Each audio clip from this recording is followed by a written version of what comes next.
Thank you, Madam Chair, members. I'm proud to present AB 2442, which is sponsored by Planned Parenthood Affiliates of California and Equality California. This bill seeks to improve access to gender-affirming care in anticipation of a surge of out-of-state patients seeking such care in California. In recent years, the number of states with laws or policies restricting access to gender-affirming care has increased dramatically, climbing from just 4 states in June 2022 to 23 states in 2024. These laws and policies often impose severe professional or criminal penalties on medical providers and other professionals offering gender-affirming care, making it harder for people to access gender-affirming care in those states. Gender-affirming care is highly specialized, and these bars in other states are requiring patients to travel to states like California to obtain the health care that they need. AB 2442 seeks to improve access to this care in anticipation of the surge in out-of-state patients. This bill specifically requires the expedited processing of licensure applications for providers demonstrating a commitment to gender-affirming healthcare or mental health care services within their licensed scope of practice. California has long served as a safe haven for reproductive health care and gender-affirming care. AB 2442 reflects our state's commitment to upholding these values and ensuring equitable access to essential services. With me today are Craig Pulsifer, representing Equality California, and Symphony Barbie with Planned Parenthood Affiliates of California to provide additional information and assist with questions. Great. We'll hear from your lead witnesses. Good morning, Chair and members. Craig Pulsifer on behalf of Equality California. Proud to co-sponsor this bill to ensure that transgender people in California and across the country have access to essential health care.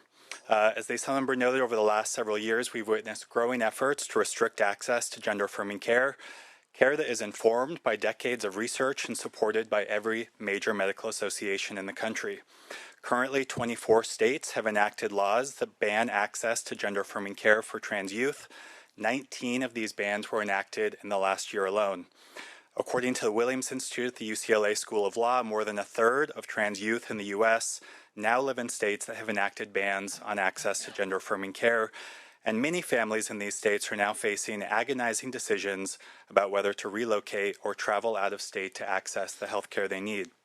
Over the last several years, California has enacted numerous protections to ensure that the state is a safe haven for those who may need to come here to access care for themselves or a loved one. And AB 2442 builds on those efforts by expediting licensure for providers of gender-affirming care to ensure that the state has a robust network of providers to meet the potential influx of new patients. At the same time, the bill will help to improve access for transgender Californians who must often wait months to access care given the limited number of providers available. Importantly, the bill has a sunset clause so that we can reevaluate the ongoing need for this bill in 4 years. And would just flag some of the concerns from the opposition that were raised in the analysis that this is somehow rushing approval in a way that would somehow negatively impact the quality of care provided. And would just highlight the fact the bill does not change licensing requirements or undermine existing standards in any way. It merely prioritizes applications to get providers working in California as quickly as possible, and respectfully urge your aye vote. Thank you for your testimony. Next lead witness in support.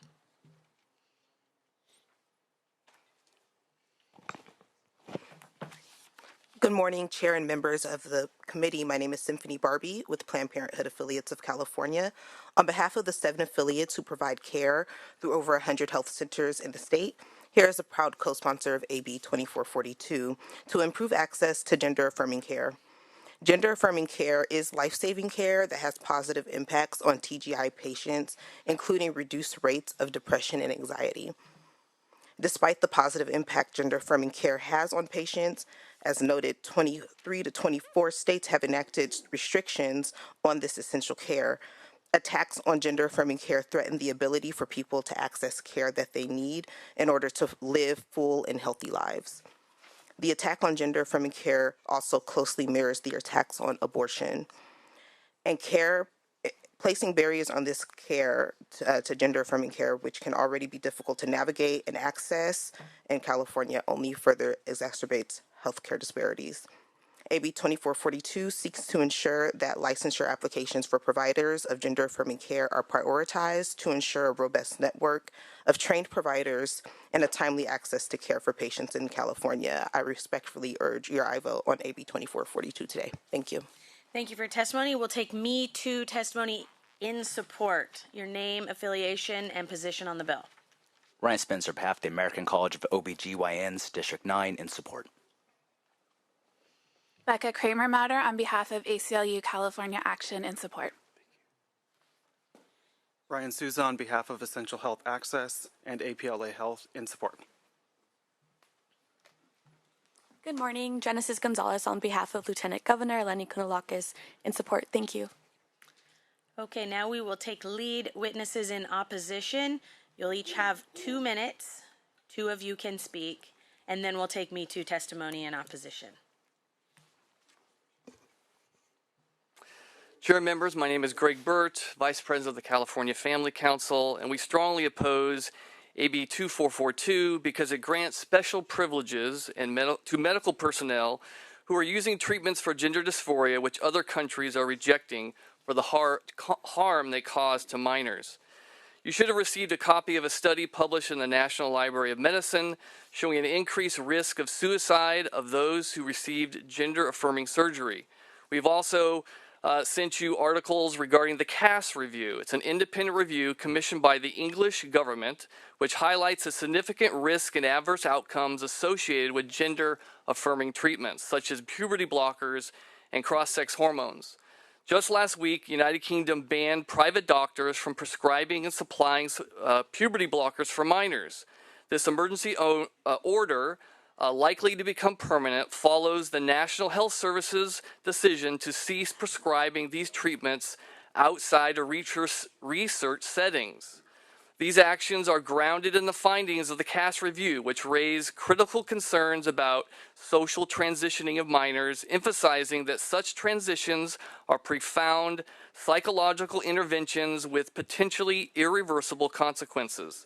The CAS review also found the evidence supporting these treatments to be disappointingly poor and highlighted the frequent co-occurrence of gender dysphoria with other acute mental health issues that must be addressed first.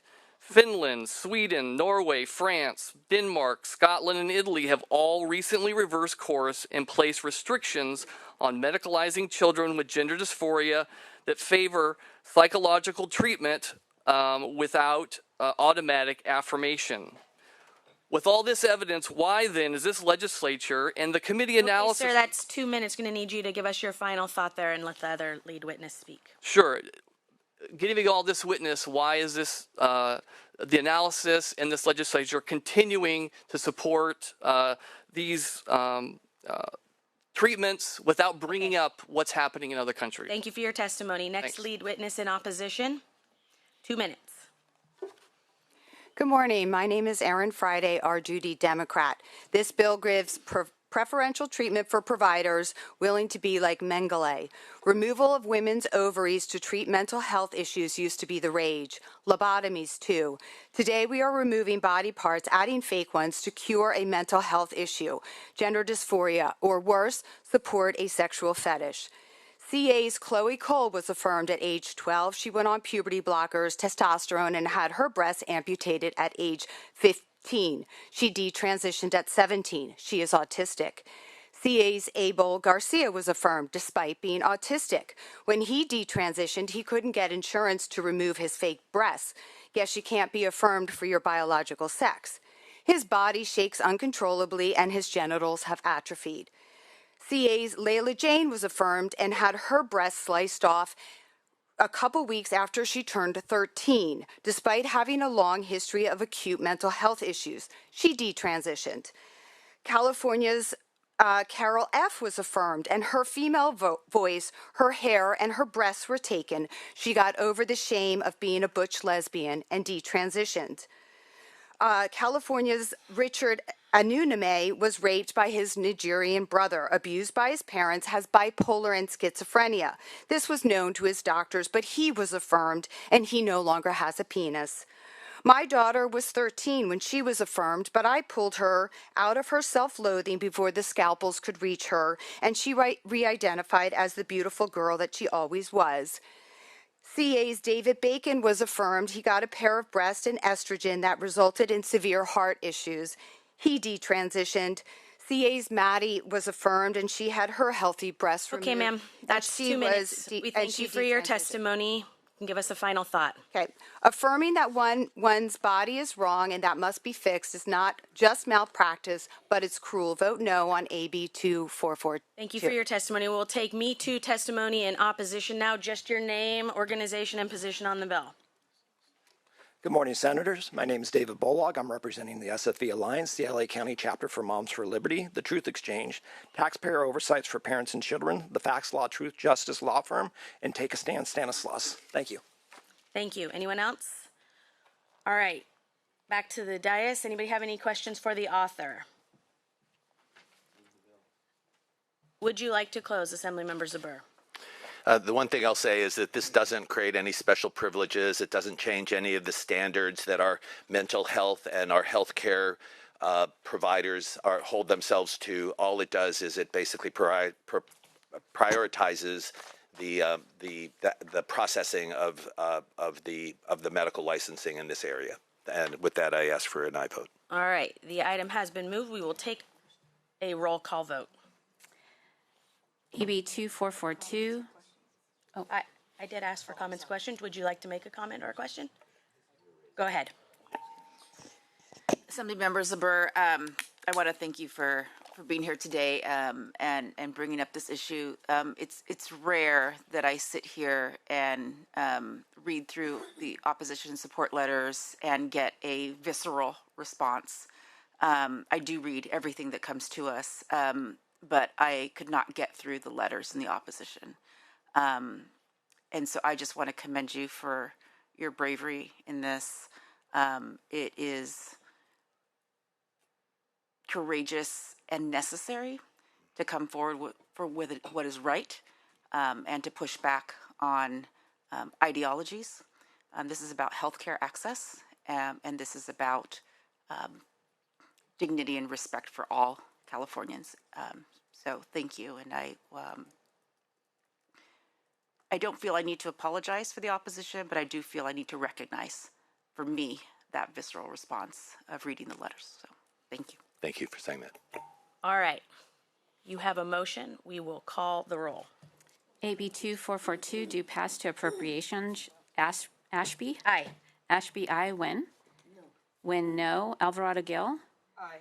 Alvarado-Gill, aye. Archuleta? Aye. Archuleta, aye. Becker? Aye. Becker, aye. Dodd? Dodd, aye. Eggman? Eggman, aye. Glazer? Glazer, aye. Menjivar? Menjivar, aye. Niello? No. Niello, no. Roth? Roth, aye. Smallwood-Cuevas?